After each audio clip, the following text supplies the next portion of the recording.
Hi guys. Don't mind me. That's how you get your screenshot at the beginning. You stay still. So anyway, that'll be a cutesy little cover for this video. I feel like my caption was a little sassy, but I wanted to get your attention. So for those of you that don't know me, hi, my name is Morgan. I've been in network marketing for 6 years. Very blessed along my journey to have built an incredible team. Like my team, I am literally obsessed with them. We've had like a dozen trip earners, a dozen car earners. Last year we were #1 globally in like the entire company. And I don't think any of it is coincidence. And I do get a lot of questions about like, how do you sponsor people that actually want to work? Because in network marketing, it is like, it's a volunteer army, okay? Everyone who's joining is usually joining for like $100 or less, in no matter what company you're in. And it can be hard to kind of get people to stick and stay and get people to actually stay long enough to make money and to see results come out of it. And there's just so much that goes along with it. I feel like I could probably talk for an hour. I'm going to try really hard not to. Also, if you are listening on the podcast, just know that this is a live video, but it will get posted onto the podcast, so you might be hearing it on the podcast. Okay, so this conversation started yesterday because we did a big Zoom call last night that was open to anyone in my company to join, and we talked about sponsoring. We talked about growing our teams. We talked about all of that stuff. And the question came up because I was like talking about how, like I work really hard in my business, and someone said, how do you work so hard and still be duplicatable?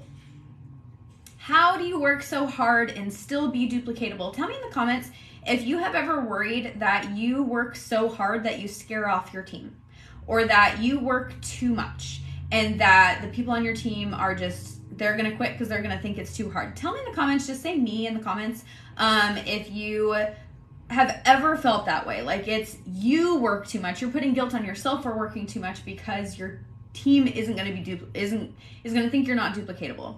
And also put a fire emoji, like a flame emoji in the comments if you consider yourself to be a hard worker. That could be everyone. It could be 50-50. I don't know. But if you consider yourself to be a hard worker, like in real life, in your job, in your taking care of your home, in whatever it is, like, do you identify as being someone who is a hard worker? And if you do, drop a flame emoji.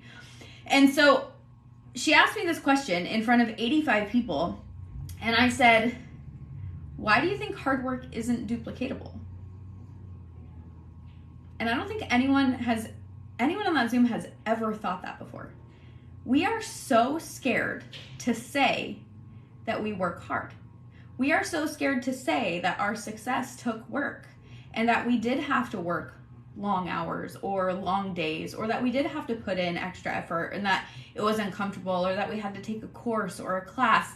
We're so scared to talk about these things. And then we wonder why the people that we're sponsoring don't work hard. And it's because we're not talking to the hard workers.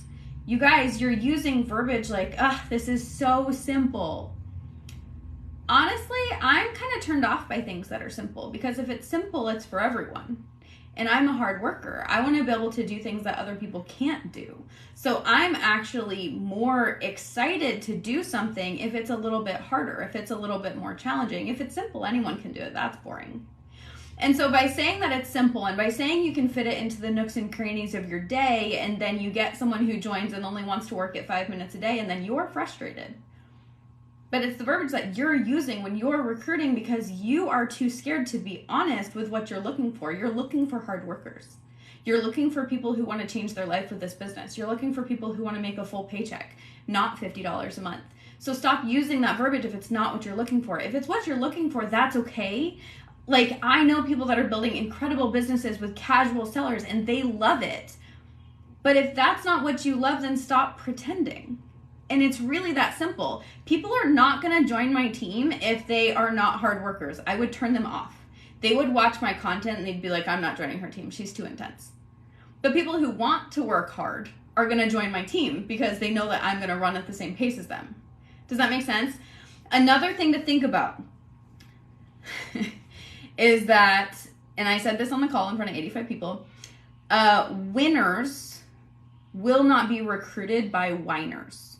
Okay, that's going to sound very blunt, but I'm just being honest with you. If you whine about your business, if you are negative about your business, if you are negative about life, you are not going to attract winners. You are not going to attract hard workers. Hard workers are already getting negativity from their bosses. They're already having to deal with crappy coworkers. They're already having to pick up the slack for everyone around them. Do you think they're going to join a mentor that they think that they're going to have to hype them up every day? No, that's exhausting. Like, do you think that hard workers really want to join someone who's negative? No. Like, people who want to win join winners. When's the last time you shared something that made you excited about your business, that you were passionate about, a goal that you're going for, not being afraid of failing? That's another thing. So many of you are afraid of failure, or you always talk about failure. If you talk about the fact that you're failing, like, you're not going to attract winners, because winners aren't attracted to failure. Does that make sense? And so think about the type of person that you want to attract and actually talk to them. So many of you are pushing those types of people away with your content.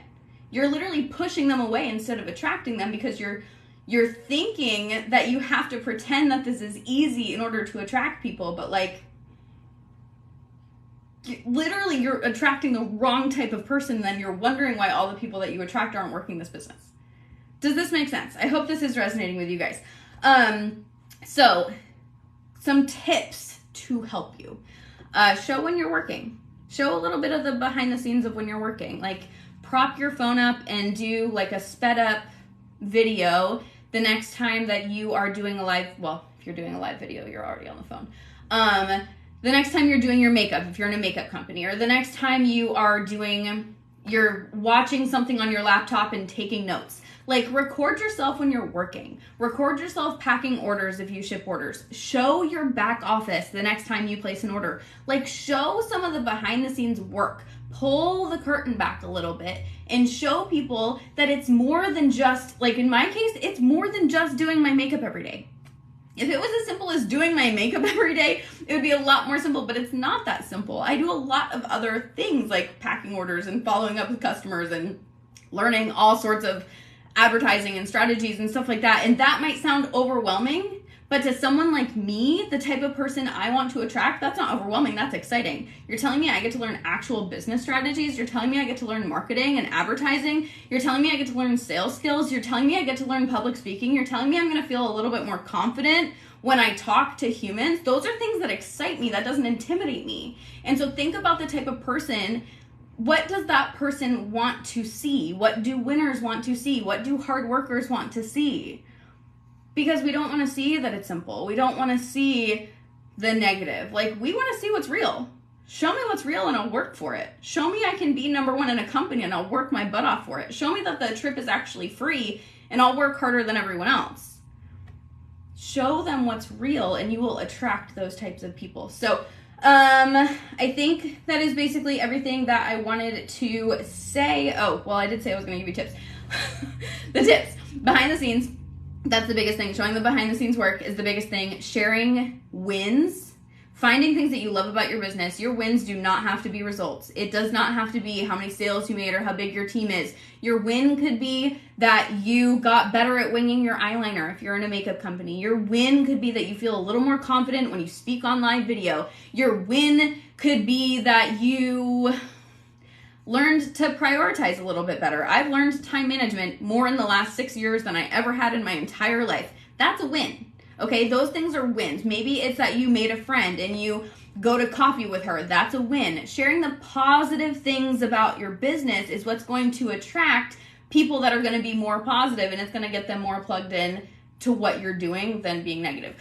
So sharing the wins of your business, sharing your successes, being positive. Another thing winners really like, and this one's a little higher level, but I'm going to be honest with you. Another thing winners really like is, what's your vision? What are they plugging into? What is it that when they join, they're going to be able to be a part of? Okay? People like to know what the vision is, especially if you're going to try to establish yourself as their leader or as their mentor. And that's another thing. Oh gosh, I told you guys I could talk about this forever. hard workers are attracted to strong leaders. And I know some of you might not feel like a strong leader right now, so that might be like, you might be like, well, I'm a failure because I'm not a strong leader. No, a strong leader doesn't have to be someone who knows what they're doing. A strong leader is someone who knows where they're going. I'm going to say that again. Strong leader isn't someone who knows what they're doing. It's someone who knows where they're going. It's, I'm getting there somehow, some way. Join me because I'm going to figure it out. No, I might not have the skills yet, but I'm going to figure it out. It's that confidence that they are going to be attracted to, that if I have to take a class or a course or like study or get uncomfortable, I'm going to do it because I know where I'm going. So where are you going? Does that make sense? So like you need to be very passionate about your company. You need to be passionate about your products, and you need to share that passion very loudly and then explain to people how they can plug into that passion and what the benefits are in it for them. So anyway, I think that's everything. I hope this was helpful. This was also day 3 of my live video challenge. The prompt was to tell you how to do something. So I hope this how-to was helpful. And if you're listening on the podcast, please share this into your stories, even if you're watching live or watching on replay. I would love it if you would share this type of information with your teams or your sidelines. And I'm always here if you guys have any questions. Bye, guys.